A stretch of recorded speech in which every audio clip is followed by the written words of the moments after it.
Halo semua, perkenalkan saya Vanessa Wibowo. Di sini saya akan menjelaskan mengenai perusahaan dagang dan juga contoh soalnya untuk membuat jurnal umum perusahaan dagang dan juga laporan keuangan perusahaan dagang. Oke, pertama di sini saya akan menjelaskan mengenai perusahaan dagang.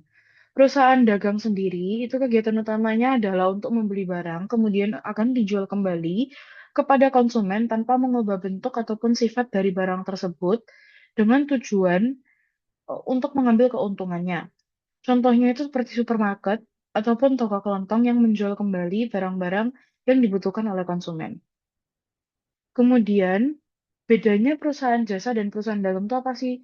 Perusahaan dagang itu lebih berfokus pada menjual dan membeli barang fisik dan dijual kembali kepada pelanggan. Jadi produk yang ditawarkan oleh perusahaan dagang itu adalah barang yang berwujud fisik. Sedangkan perusahaan jasa itu lebih berfokus pada memberi layanan ataupun keahlian kepada pelanggan. Jadi produk yang ditawarkan itu bukan berupa barang fisik. Kemudian perusahaan dagang sendiri eh, memperoleh laba bersih dari penjualan bersih yang dikurangi oleh HPP dan beban. Sedangkan perusahaan jasa, laba bersihnya diperoleh dari pendapatan jasa yang dikurangi dari beban. Kemudian terdapat FOB atau free on board. Free on board sendiri terbagi menjadi dua, ada destination dan juga shipping point. Bedanya apa? Kalau FOB destination itu eh, sampai di titik lokasi pembeli, maka itu masih menjadi tanggung jawab dari perusahaan yang menjual. Jadi seperti ongkir, kepemilikan, risikonya itu semua masih ditanggung oleh penjualnya. Tetapi kalau FOB shipping point itu kebalikannya. Jadi setelah barang masuk ke dalam gudang untuk dikirimkan kepada pelanggan, maka itu sudah menjadi eh, hak atau tanggung jawab dari si pembeli. Jadi ongkir dan segala macamnya itu ditanggung oleh pembelinya. Kemudian terdapat term of payment. Term of payment atau yang biasa disebutnya sebagai termin, itu merupakan diskon yang didapatkan apabila memenuhi ketentuan-ketentuan yang berlaku. Ketentuannya itu seperti apa? Contohnya, yang di contoh termin ini terdapat 2 per 10, 1 per 15, N per EOM. Maksudnya itu apa? Jadi kalau termin ini, contohnya yang 2 per 10. 2 per 10 ini artinya 10 hari setelah faktur dikeluarkan, apabila pembeli membayar 10 hari dalam 10 hari setelah faktur dikeluarkan, maka pembeli tersebut akan mendapatkan diskon 2%. Eh, Hal itu juga berlaku seperti yang 1 per 15 ini. Jadi, dalam 15 hari setelah faktur dikeluarkan, kalau dibayar, berarti pembelinya itu mendapatkan diskon 1%. Kemudian, kalau NEOM ini artinya si pembeli harus sudah membayar eh, tagihannya di akhir bulan. Jadi EOM itu adalah end of the month. Jadi eh, apabila terdapat tulisan EOM, artinya pembeli harus sudah membayar sebelum akhir bulan dan juga itu artinya dia tidak mendapatkan diskon karena dia end, bukan ada angkanya gitu. Kecuali dia ada angka, itu berarti dia masih bisa mendapatkan diskon sampai end of the month. Contoh soalnya seperti ini. Apabila pembelian dilakukan tanggal 1 Januari dan dia bayar pada tanggal 6 Januari, maka dia masih mendapatkan diskon 2% karena masih berada di dalam 10 hari setelah faktur dikeluarkan itu. Tapi apabila tidak, maka dia sudah tidak mendapatkan diskon dan harus dibayar di akhir bulan. Kemudian terdapat jurnal perusahaan dagang. Jurnal perusahaan dagang itu sebenarnya kurang lebih sama seperti jurnal perusahaan lainnya. Tapi yang jurnal sendiri itu merupakan pencatatan sistematis di mana semua transaksi keuangan perusahaan itu dicatat secara kronologis agar dapat lebih mudah dalam menyusun laporan keuangan. Nah, jurnal sendiri itu dibagi dua, ada periodik dan juga ada perpetual.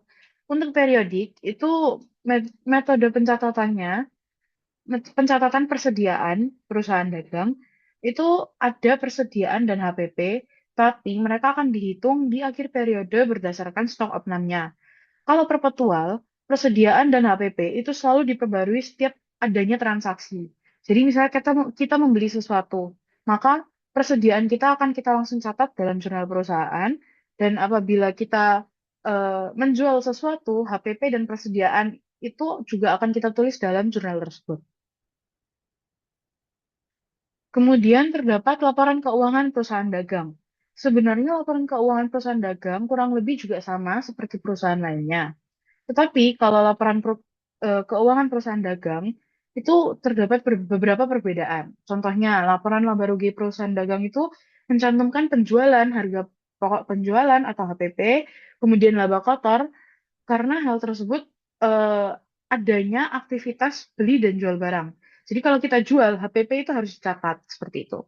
Kemudian neracanya itu lebih menonjolkan akun persediaan barang dagang sebagai bagian utama dari aktiva lancar. Jadi selain piutang dan utang dagang, itu ada beberapa akun lainnya yang dimasukkan juga. Tuh. Kemudian terdapat akun-akun khusus seperti pembelian, retur pembelian atau retur penjualan, potongan pembelian atau potongan penjualan, dan beban angkut pembelian yang tidak ada dalam perusahaan jasa karena perusahaan jasa hanya menawarkan jasanya, sedangkan kalau eh, perusahaan dagang itu menjual barang dan apabila seperti tadi ada termin itu berarti dia akan dikurangi sebagai potongan ataupun misalnya ada kerusakan barang maka kita mau retur atau pelanggan kita mau retur kembali ke kita seperti itu. Oke, selanjutnya kita lanjut ke contoh soal.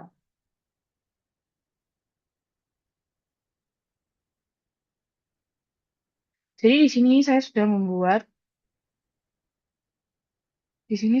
membuat contoh soal.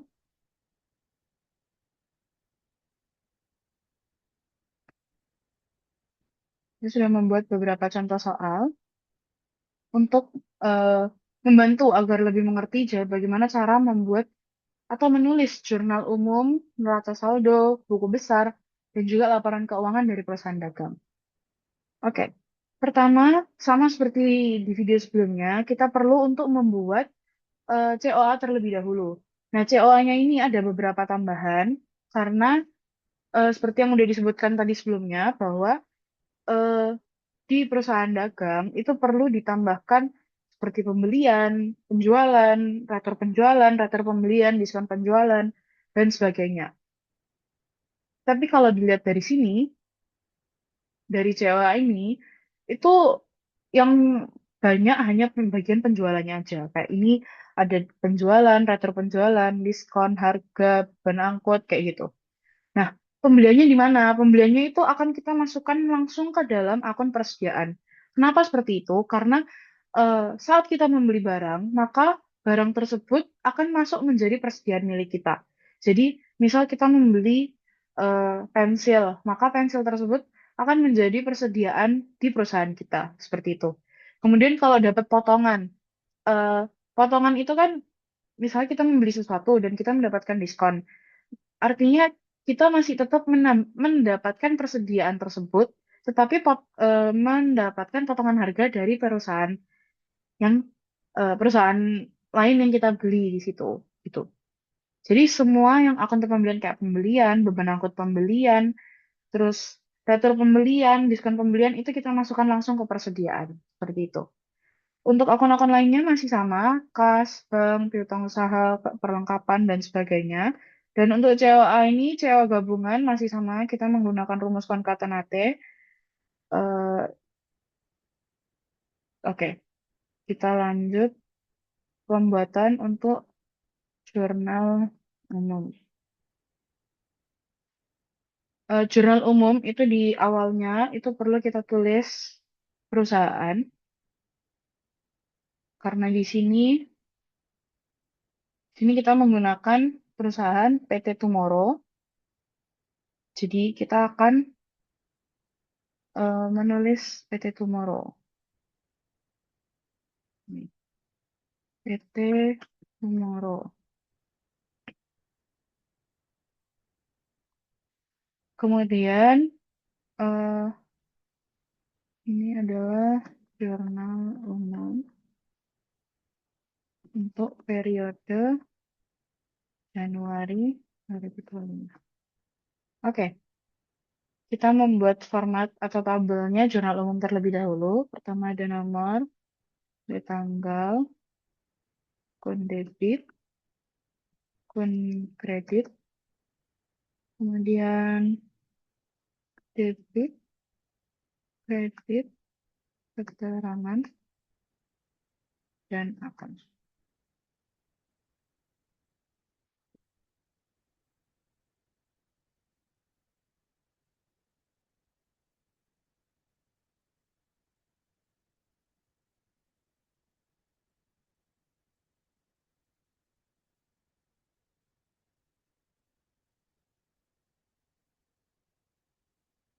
Oke, untuk tanggal ini kita ubah dulu tulisannya biar lebih cepat.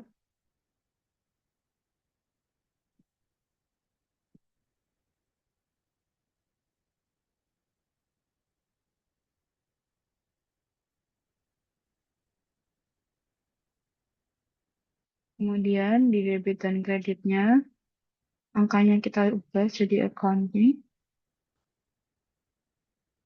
Kemudian di akun debit dan akun kreditnya ini, kita akan blok, mungkin sekitar sampai 50. Kemudian kita klik data, data tools, data validasi, kita pindah ke list, source-nya kita ambil dari COA, yang COA gabungan aja. Oke, kita blok, terus kita ketik OK, klik OK. Jadi ini tujuannya adalah untuk menambah, eh, biar mempercepat kita dalam menulis akun-akunnya. Contoh kita mau tulis kas, bisa langsung dipilih dari sini, ataupun bisa langsung nulis, misalnya persediaan, seperti itu. Kemudian yang di akun ini kita akan bikin if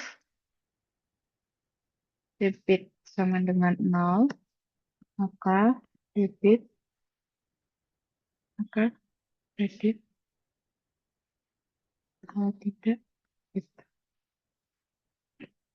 Maksudnya apa? Jadi kalau misalnya yang di bagian akun debit ini kosong, maka yang akan tertulis di akun ini yang ada di akun kredit. Dan sebaliknya seperti itu. Kemudian ini kita tarik aja ke bawah sampai 50. Oke. Kemudian kita akan bikin tabel dia. Dikasih border.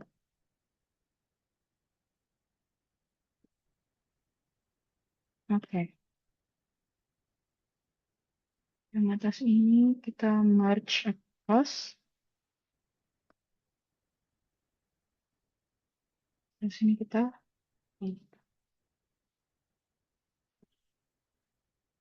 Oke. Selanjutnya kita mulai pembuatan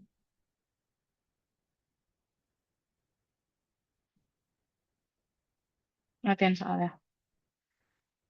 Oke, pertama di sini, eh oh ya, dalam jurnal ini, karena perusahaan dagang itu adalah kegiatan membeli dan juga menjual, maka kita bisa memposisikan diri kita sebagai pembeli maupun penjual. Pertama, kita akan memposisikan diri sebagai pembeli terlebih dahulu. Oke, yang pertama yaitu, kita tulis dulu nomor.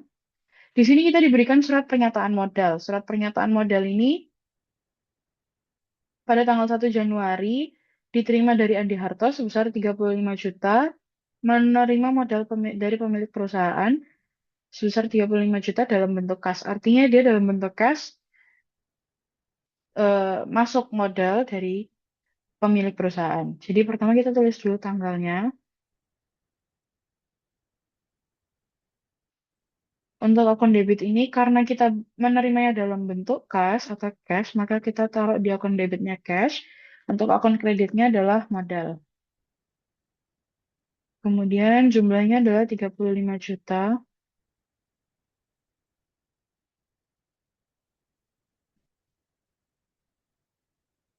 Keterangannya penerimaan modal dari Andi Harto.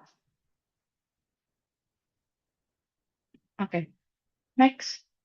Kita lanjut ke soal nomor 2. Di nomor 2 ini kita diberikan invoice dari Suman Good Store yang dijual kepada PT Tomorrow, artinya kita yang membeli, dengan syarat pengiriman destination dan terminnya NEOM. Karena ini kita membeli, jadi kita tulis dulu. Pertama kita tulis nomornya, kemudian tanggalnya itu di tanggal 3 Januari.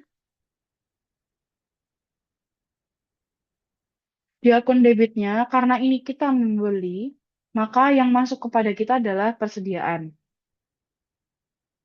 Kemudian, untuk di akun kreditnya adalah hutang usaha.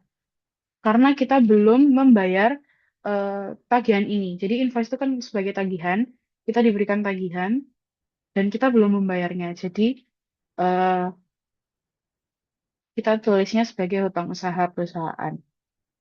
Jumlahnya adalah 90.000, 900.000. Ini keterangannya piring dari Human Goods Store.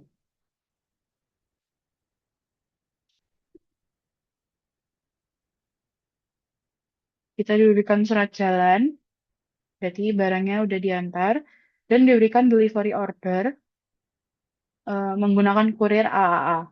Nah, karena ini adalah FOB destination, jadi sebagai pembeli kita tidak perlu membayar ongkirnya.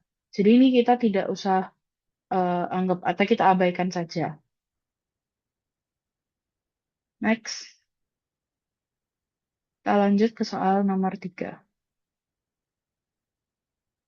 Di nomor 3 ini diberikan nota retur barang tanggal 5 Januari.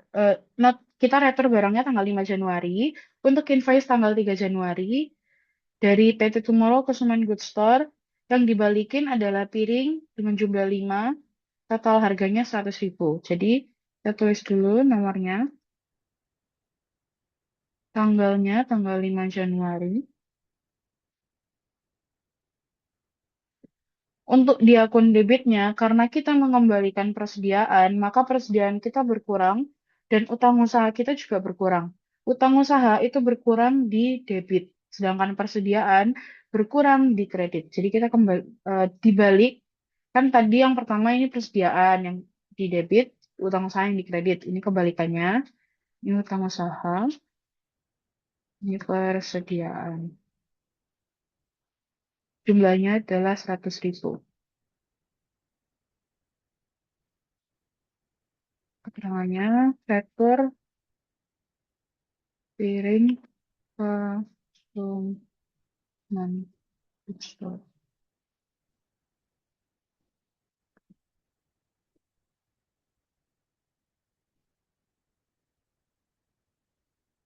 Oke, lanjut soal nomor 4. Soal nomor 4, ini ada invoice lagi dari Suman Good Store dengan syarat pengiriman shipping point, terminnya 2/12 N per EOM.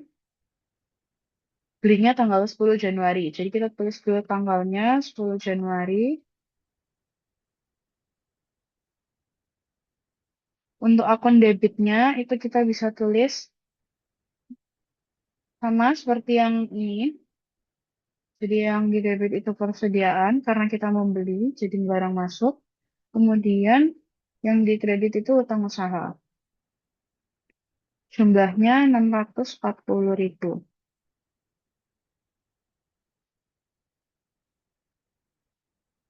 Membeli sendok dan garpu dari tekstur.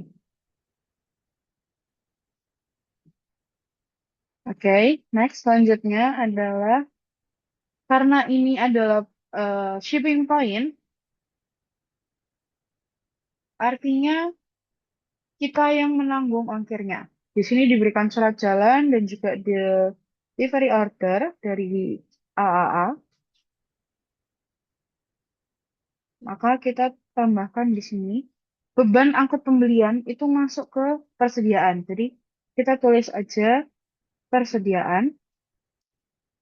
Kemudian delivery order ini kita bayar secara kas. Jadi sudah lunas, maka kita tulis di kreditnya kas karena kas kita berkurang sebesar Rp8.000.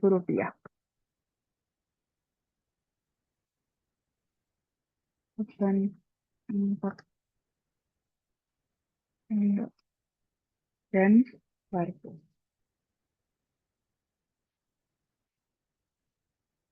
Tanggalnya jangan lupa.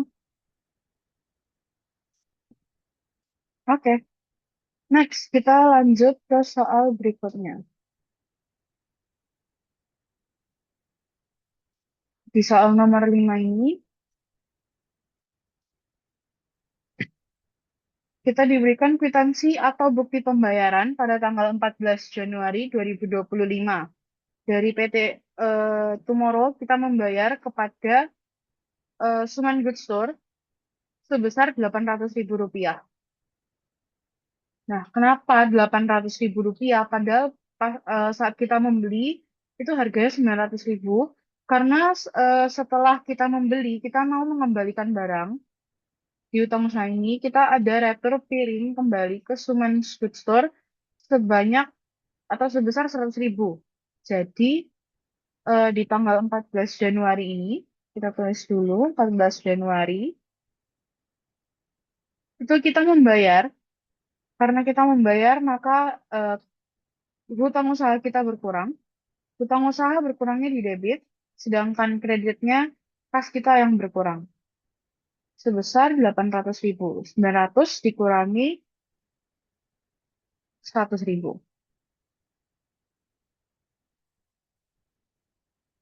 Pelunasan eh, invoice tanggal 3.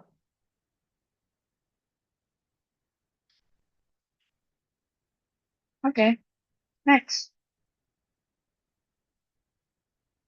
Soal nomor 6. Soal nomor 6 ini kita diberikan dari tanggal 16 Januari. Kita tulis dulu tanggalnya. Kita membayar lagi sebesar Rp627.200. Nah, kenapa dia jadi Rp627.200? Padahal di sini adalah 640.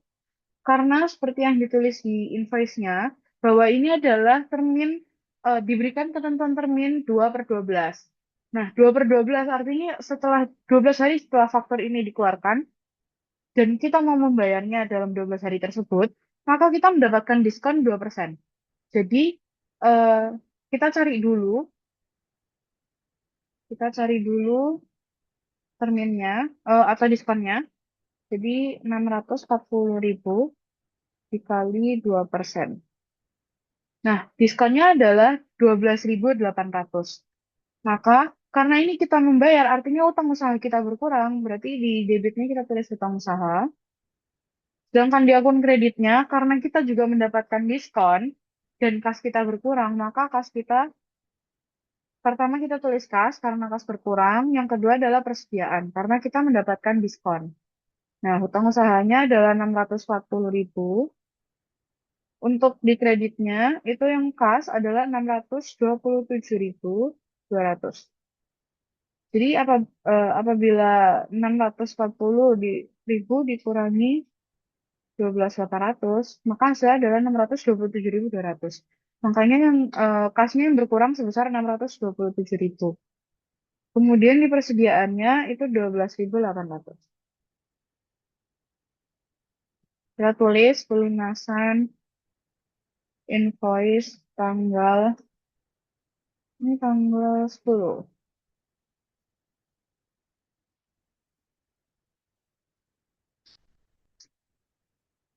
Terus yang di sini kita tambahkan diskon pelunasan invoice. Oke, ini jangan lupa ditambahin. Kemudian kita lanjut ke soal nomor 7. Oke, karena tadi kita sebagai pembeli, maka sekarang adalah kita sebagai penjual. Nah, Kalau kita mau menjual, eh, kita harus menambahkan pencatatan HPP.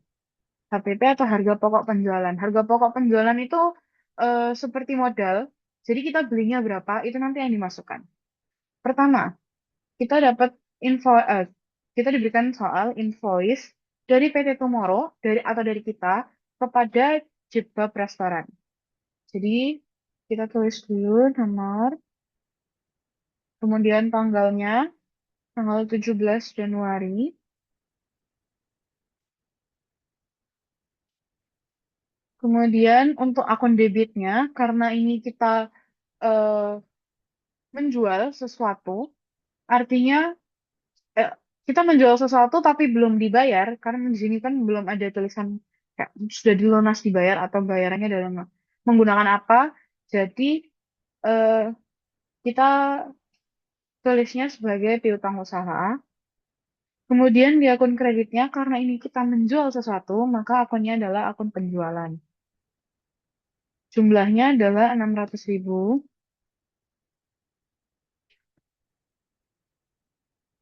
Kemudian, karena kita menjual sesuatu, jadi kita perlu untuk menambahkan HPP-nya atau kita perlu untuk menulis HPP-nya. Nah, HPP-nya itu kita menggunakan akun HPP, jadi harga pokok penjualan. Dan di kreditnya itu kita tulis persediaan. Karena kita mengeluarkan persediaan, tapi kita juga mendapatkan keuntungan dari kita mendapatkan kembali modal kita, seperti itu. Jadi harga pokok penjualannya, ini kan barangnya dijual dengan harga 30.000, sedangkan tadi di awal kita beli barangnya dengan harga 20.000. Jadi kita tulisnya adalah di harga pokok ini 20.000 dikali jumlahnya adalah 20 pieces, jadi kita kali 20 pieces, maka persediaan yang berkurang juga 400.000. Oke,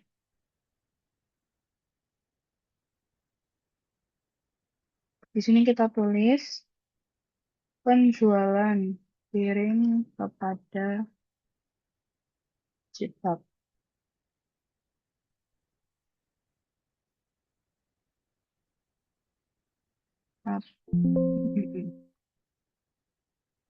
HPP penjualan piring kepada Jibab.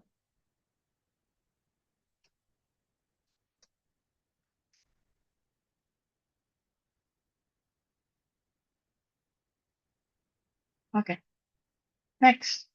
Kita lanjut ke soal. Oh, sebelumnya, karena ini syarat pengirimannya destination, maka kita yang menanggung ongkirnya. Karena kita sebagai penjual di sini.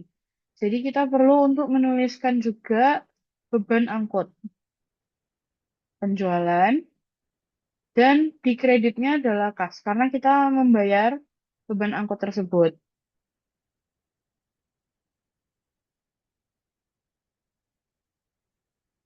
Oke, di debitnya beban angkutnya ini sebesar 10.000. 10.000 dapat dari mana? Itu tarifnya Rp500 dikali 20 pieces. Jadi bebannya itu adalah 10.000. Nah, kita tulis 10.000. Sini kita tulis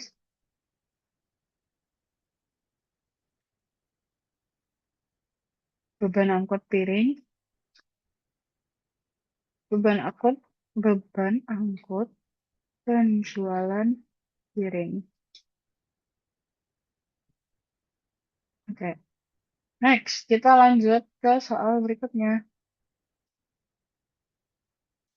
Soal nomor 8. Kita diberikan lagi nota retur barang pada tanggal 19 Januari. Oke, kita tulis tanggalnya. 19 Januari. Kemudian eh, di sini keterangannya piring yang dikembalikan itu 5 pieces sebesar total harganya 150.000. Jadi karena ini barang kita kembali, maka eh, Di debitnya itu penjualan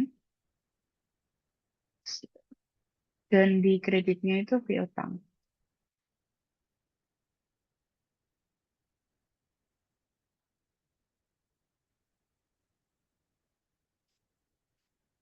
Sebentar.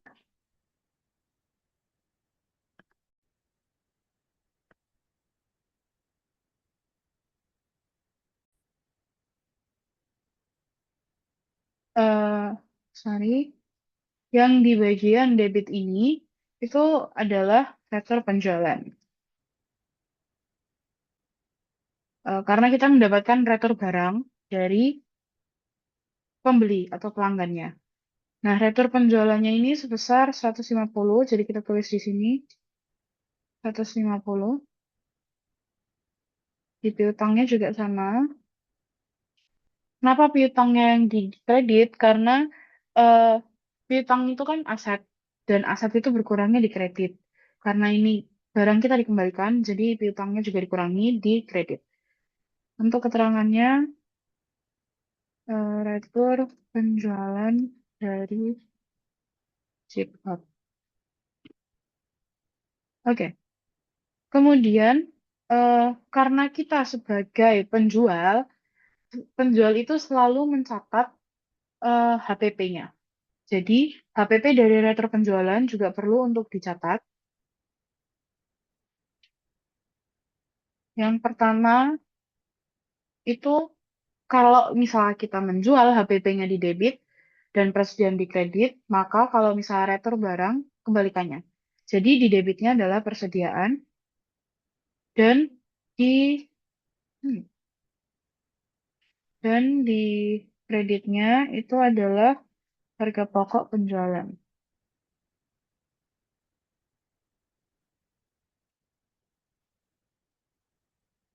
Untuk jumlahnya yaitu karena yang dibalikin 5 dengan harga 20.000 harga pokoknya. Jadi 20.000 dikali 5, 100.000. HPP retur penjualan dari Cipat.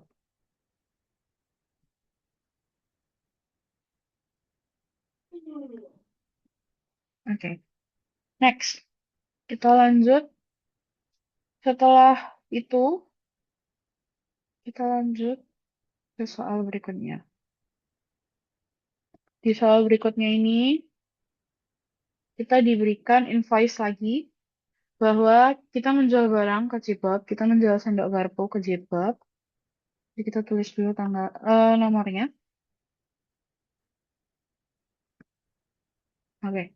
Tanggalnya itu tanggal 21 Januari. Jadi kita tulis 21 Januari. Oke. Karena kita menjual barang dan belum dibayar, jadi sama, yang bertambah di debit adalah piutang usaha, yang bertambah di kredit adalah penjualan. Kemudian jumlah penjualannya itu adalah 300.000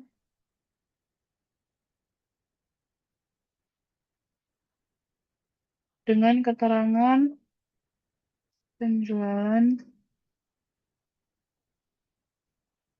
sendok garpu Cipap. Karena menjual barang maka harus ada HPP-nya, kita tulis harga pokoknya. Dan di akun kreditnya itu adalah persediaan. Karena persediaan kita yang berkurang. Oke, jumlahnya adalah ini harga jualnya 10.000. Tadi di awal kita belinya adalah 8.000. Jadi HPP-nya adalah 8.000 dikali jumlah yang dibeli 15. Jadi 8.000 dikali 15. Oh, tapi karena ini sendok dan garpu harganya sama, jadi bisa langsung aja 8.000 dikali 30. Kalau misal harganya beda, yang sendok 8.000, yang garpu 7.000, maka 8.000 dikali 15 ditambah 7.000 dikali 15 seperti itu. Persediaannya juga sama, 240. Kemudian keterangannya adalah KPP.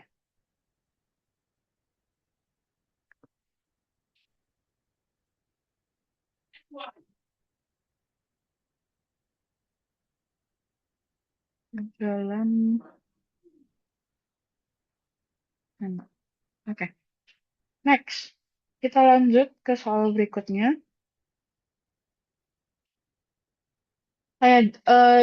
Di nomor 9 ini, syarat pengirimannya adalah shipping point. Artinya kita tidak menanggung biaya angkot atau beban angkut penjualan. Jadi, kalau yang di awal tadi itu kita tulis beban angkut, tapi karena di sini shipping point, jadi kita tidak perlu menulisnya.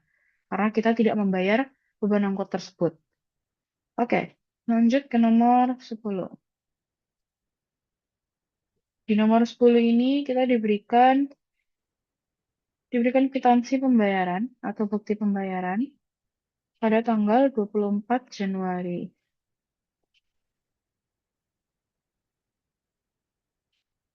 Akun debitnya yaitu kas, karena kita dibayar. Jadi kasnya bertambah, sedangkan piutangnya berkurang di kredit sebesar 450.000. Kenapa 450? Padahal di awal belinya adalah 600.000 karena mereka melakukan retur pembelian sebesar 150. Jadi 600.000 dikurangi 150, 450.000. 450 dengan keterangan pelunasan chip bab untuk tanggal 17.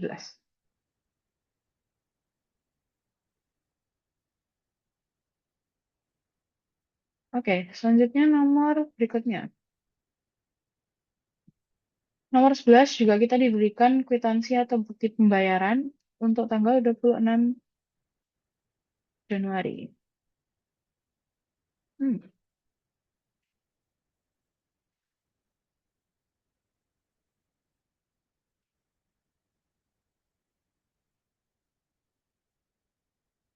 Tanggal 26 Januari itu karena kita mendapatkan bayaran, maka yang bertambah di debit adalah kas. Sama. Kemudian di sini jumlahnya adalah 297.000. Padahal dia belinya 300.000. Kenapa seperti itu? Karena di invoice-nya itu terdapat termin 1/10. Dia beli di tanggal 21 dan dia bayar di tanggal 26. Artinya masih termasuk dalam 10 hari tersebut. Jadi dia mendapatkan diskon 1%. 1% dari 300.000 adalah 3.000. Jadi kita coba untuk pembuktiannya. Ini. Jadi 300.000 dikali 1% hasilnya adalah 3.000. Nah, akunnya di mana? Akun apa itu? Yaitu diskon penjualan. Dan di kreditnya itu adalah piutang usaha. Karena piutangnya berkurang.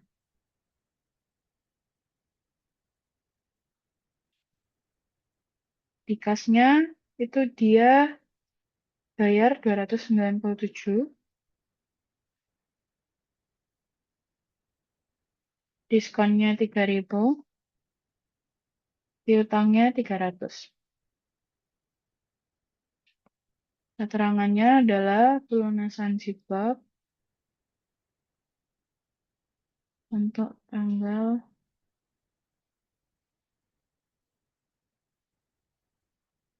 pelunasan untuk tanggal berapa ini? 21.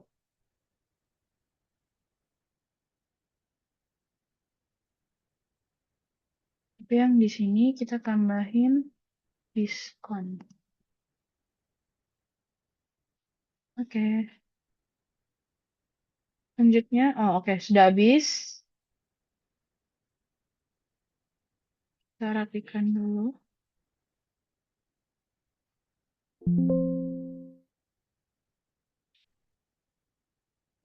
Ini kita rapikan dulu tabelnya.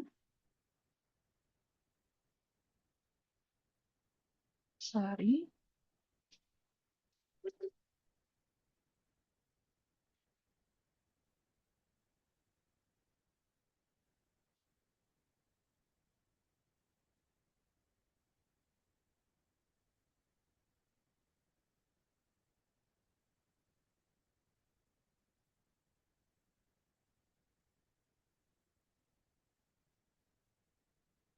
Oke.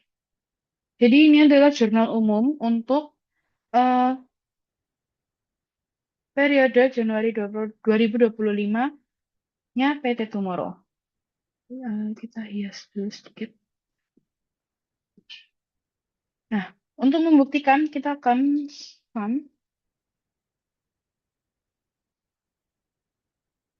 pasang dulu.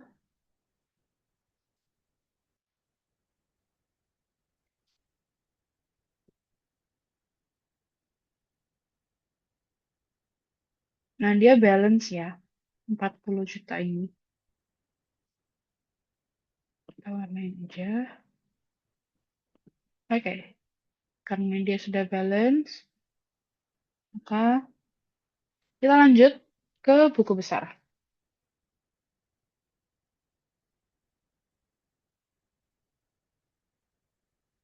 Setelah buat jurnal umum, kita akan membuat buku besar. Nah, buku besar ini kita bisa menggunakan rumus atau kita menggunakan pivot table. Jadi kita insert pivot table, no,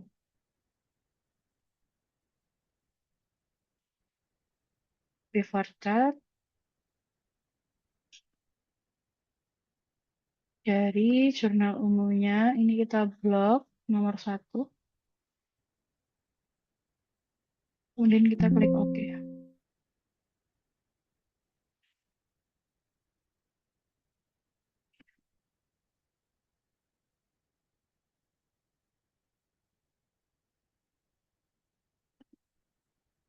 Oke, chartnya kita hapus. Terus yang kita tunjukkan dalam pivot table ini adalah tanggal, debit, kredit, keterangan, akun, dan akunnya akan kita pindahkan ke filter. Seperti ini. Ini debit. Oke. Selanjutnya, karena pivot table-nya ini udah, kita ubah di bagian desainnya. Di bagian desainnya, reportnya kita ganti tabular. Ini dirapiin dulu. Kemudian subtotalsnya do not show subtotals. Dan ininya yang bisa kita ganti. Misalnya kita mau ke kas. Oke. Jadi pivot table itu isinya adalah saldo debit kredit dan juga saldo debit dan kredit. Nah, untuk membuat itu kita bisa klik yang ini, Field Items and Set, Calculated File, terus kita tambahin saldo debit. Di add, terus menggunakan rumus if. Rumus if debit lebih besar dari kredit, maka debit dikurangi kredit. Jika tidak, sama dengan 0. Terus ini kita klik OK, maka dia keluar saldo debitnya.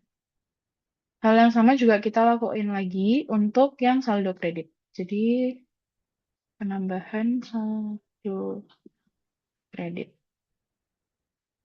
Rumusnya sama, menggunakan rumus if, tapi dibalik. Tadi kan debit lebih besar dari kredit. Sekarang kredit lebih besar dari debit. Jika tidak, jika benar, kredit dikurangi debit. Jika salah, sama dengan 0.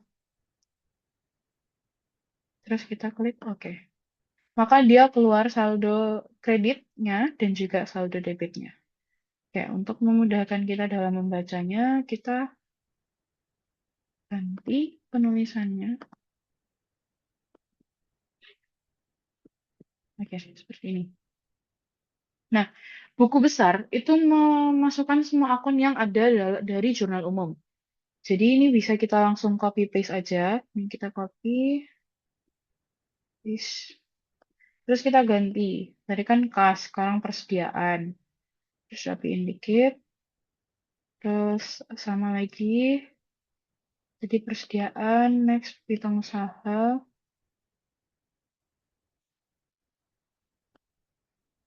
Lagi.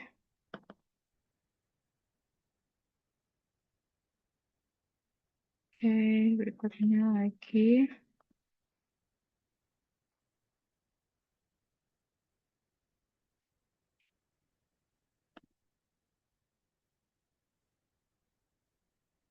Ini aku buatnya horizontal. Kenapa? Karena kalau misalnya dia akan ada penambahan lagi di bagian jurnal umumnya, di bagian yang buku besar ini bisa langsung di refresh aja. Jadi data-datanya itu akan masuk secara otomatis seperti itu.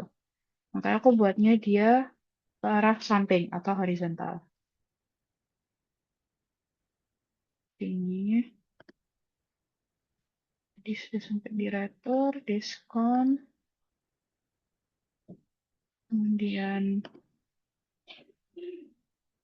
harga pokok, dan yang terakhir beban angkut. Oke, selesai. Ini adalah buku besarnya. Selanjutnya kita lanjut ke pembuatan neraca saldo. Oke, di neraca saldo ini bisa kita langsung copy paste aja yang tadi dari eh, buku besarnya. Dan kita ubah kembali.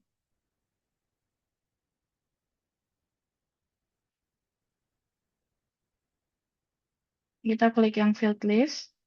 Karena kita mau ubah beberapa hal di sini. Jadi untuk tanggalnya kita hilangkan. Kemudian keterangan akun juga kita hilangkan.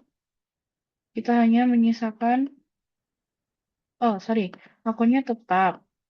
Debit kreditnya yang kita hilangkan. Jadi kita hanya menyisakan akun saldo debit dan saldo kredit. Kemudian akunnya di rows dan di karena ini grand totalnya 0, jadi kita harus buat grand total sendiri. Jadi di desainnya grand totalnya kita off kan, supaya bisa kita tambahkan totalnya. Totalnya kita langsung pakai rumusan sama. Oke, dia balance 35.900. Ini harus di select all. Oke. Kemudian di sininya kita tulis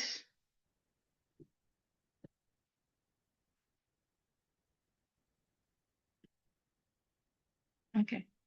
Ini PT Tomorrow, kemudian neraca saldo periode 2025, Januari 2025. Oke.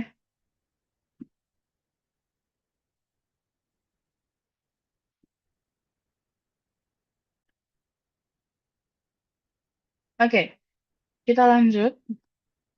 Jangan lupa di tabel ya, biar dia kelihatannya lebih rapi. Di home, tabel, kemudian yang ini kita juga warnai. Oke, selesai. Neraca saldonya juga sudah selesai, buku besar selesai, jurnal umum selesai. Maka selanjutnya adalah kita membuat laporan keuangan.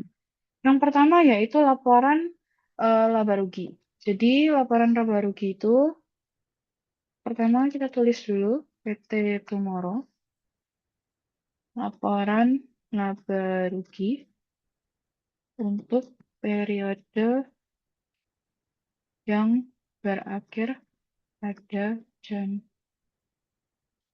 21 Januari 2025. Kemudian laporan laba dan rugi, artinya kita hanya menulis pendapatan dan juga beban dari perusahaannya. Nah, pertama yaitu pendapatan. Pendapatan penjualan. Nah, pendapatan penjualan ini kita bisa ambil yang di nomor 4. Yang angka depan CO-nya adalah 4. Jadi ini ada penjualan, retur, dan diskon. Ini bisa langsung kita copy paste aja. Kemudian di bagian sini sebelahnya, itu kita akan menambahkan angka dari yang di saldo debit dan saldo kredit. Tapi kita nggak bisa langsung copy paste karena bisa aja bakal ada perubahan lagi. Jadi kita bisa menggunakan rumus. Rumusnya apa? Oke, rumusnya adalah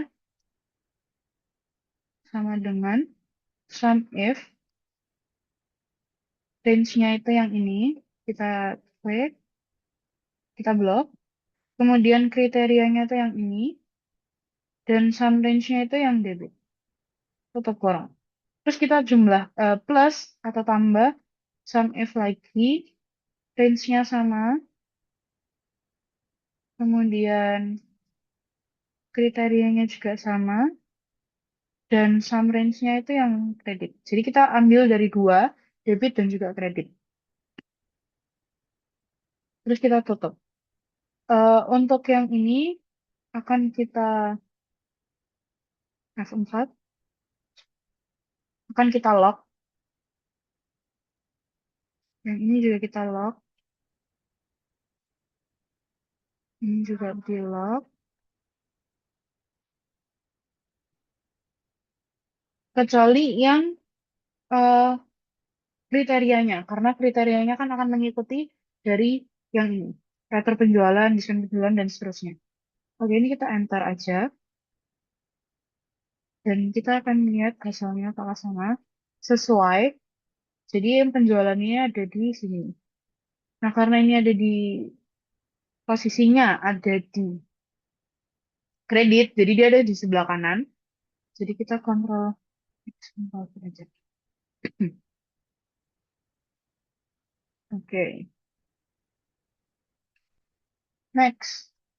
Yang retur penjualan dan diskon penjualan juga sama.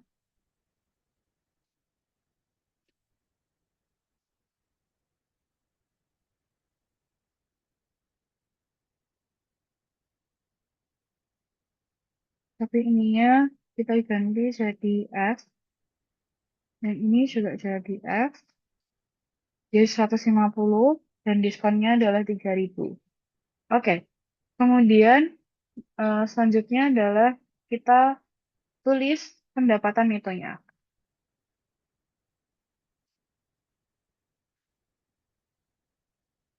Pendapatan neto itu penjualannya dikurangi dengan retur dan diskonnya.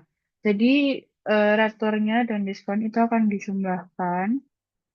Kemudian pendapatan netonya itu penjualannya dikurangi eh, yang retur dan diskonnya itu. Jadi totalnya 747.000. Kemudian karena ini adalah penjualan, maka kan terdapat harga pokok penjualan. Jadi kita tambahin juga harga pokoknya, harga pokok penjualannya. Kemudian kita masukin rumus sum if juga. Jadi ini langsung tinggal ya kayak gini. Kemudian untuk eh, penjumlahan dari pendapatan itu ditambah harga pokok, dikurangi harga pokok itu namanya laba kotor. Jadi laba kotor itu pendapatan yang kita masuk dikurangi dengan harga pokok penjualan. Seperti keuntungannya dari penjualannya kita itu. Seperti itu. Oke, next selanjutnya. Di sini tuh terdapat beban angkut penjualan. Jadi itu termasuk dalam beban operasional. Karena masuk dalam beban operasional, dan ini kita menghitung laba rugi, jadi kita nggak perlu untuk menulis beban operasional. Ya. Operasional. Nah, di beban operasional ini hanya ada satu, yaitu beban angkut penjualan. Ini juga langsung di copy. Rumusnya juga sama, menggunakan rumus sum if, jadi langsung di copy aja bisa. Kita ambil dari yang sini. Hmm,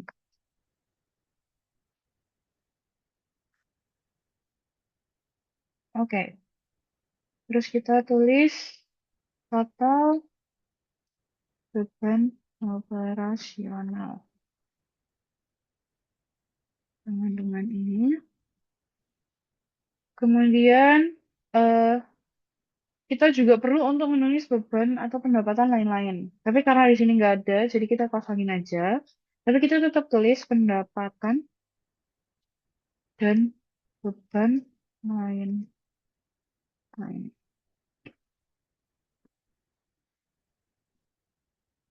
Oke, karena sudah, maka kita bisa menghitung laba bersihnya. Laba bersih atau rugi bersihnya. Ya, laba bersih atau iya rugi. Jadi kita hitungnya itu adalah sama dengan laba kotor, karena tadi sudah dihitung laba kotornya, dikurangi dengan beban operasionalnya. Jadi kalau misalnya di pendapatan atau beban lain-lainnya ini ada tambahannya lagi, jadi itu kalau beban ya berarti dikurangi, kalau pendapatan berarti ditambah gitu. Jadi totalnya adalah 197.000. Ini adalah laba bersihnya. Oke, selanjutnya kita rapikan dulu tabelnya biar terlihat lebih rapi. Oh, sorry.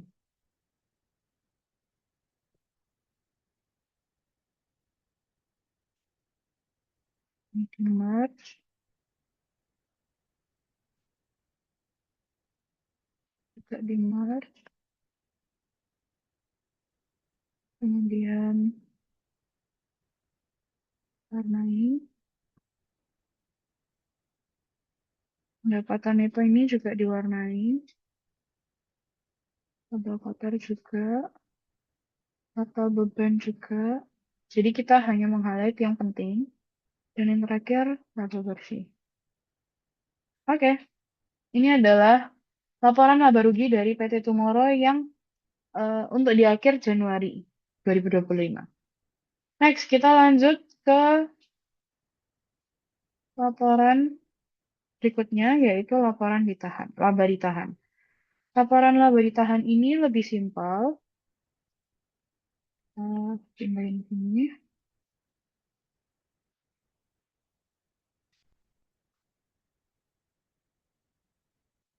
Jadi kita perlu untuk menulis laba ditahan tanggal 1 Januari.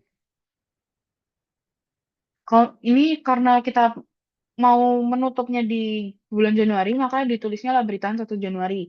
Tapi kalau misalnya di bulan-bulan lain seperti Agustus, September, maka tulisannya juga laba ditahan 1 Agustus atau laba ditahan 1 September seperti itu. Jadi mengikuti. Kemudian di sininya adalah laba bersih. Karena laba ditahannya ini nggak ada tulisannya di bagian neraca saldonya, jadi nggak perlu dimasukin.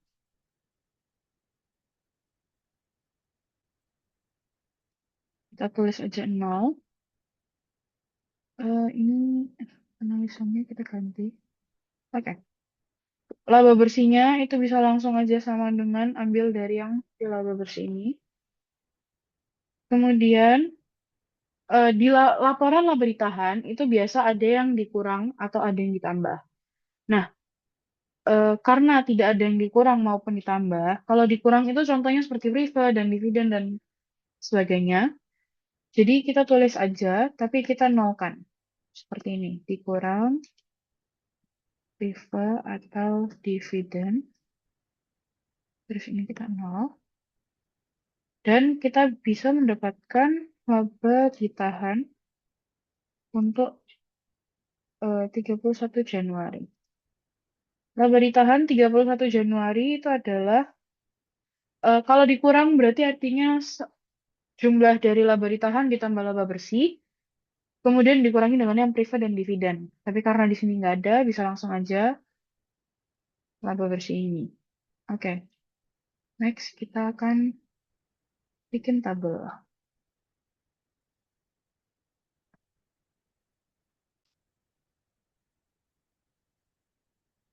Oke. Oke, selanjutnya kita akan membuat laporan posisi keuangan.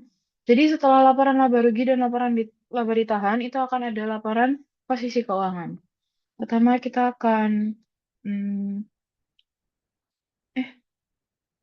kita akan copy paste dulu yang tulisan di atasnya. Ini kita ganti laporan posisi keuangan. Kemudian yang ini kita akan tulis laporan, untuk periode 31 Januari. Kenapa kita tidak tambahkan yang berakhir pada 31 Januari? Karena, eh,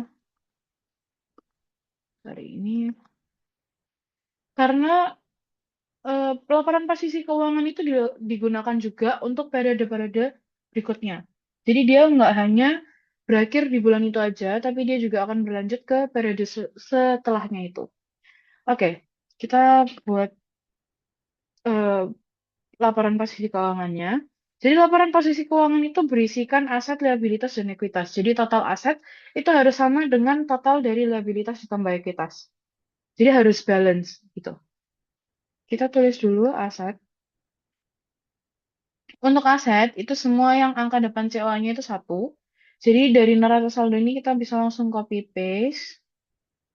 Kemudian kita tulis total aset. Nah, selanjutnya adalah liabilitas. Untuk liabilitas itu semua yang angka depan COA-nya adalah 2. Bisa langsung copy paste juga. Ini adalah total liabilitas. Kemudian yang terakhir adalah ekuitas. Ekuitas itu semua yang angka depannya adalah 3. Jadi ini bisa langsung di copy paste aja. Dan untuk ekuitas itu ada tambahan yaitu laba ditahan. Jadi yang laba ditahan ini,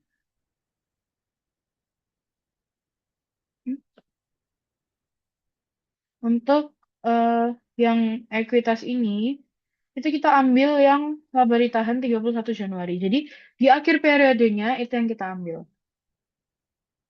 Sini kita tulis laba ditahan 31 Januari.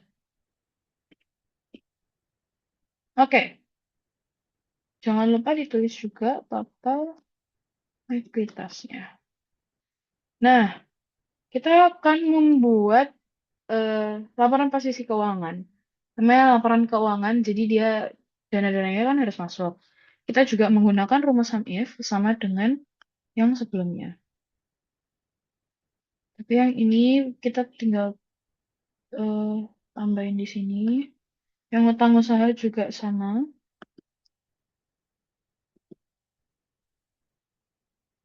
Yang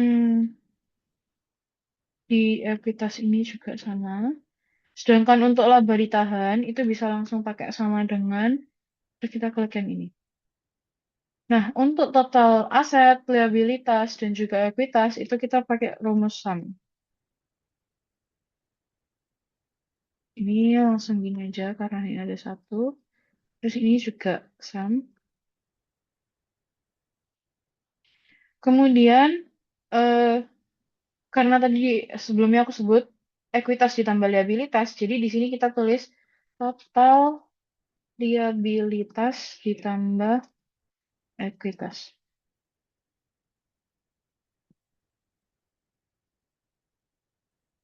Total liabilitasnya ditambah total ekuitas. Nah, ini adalah laporan posisi keuangannya. Oke, aku akan rapikan terlebih dahulu. Jadi yang kita blok itu yang total aset dan total liabilitas ekuitas ini.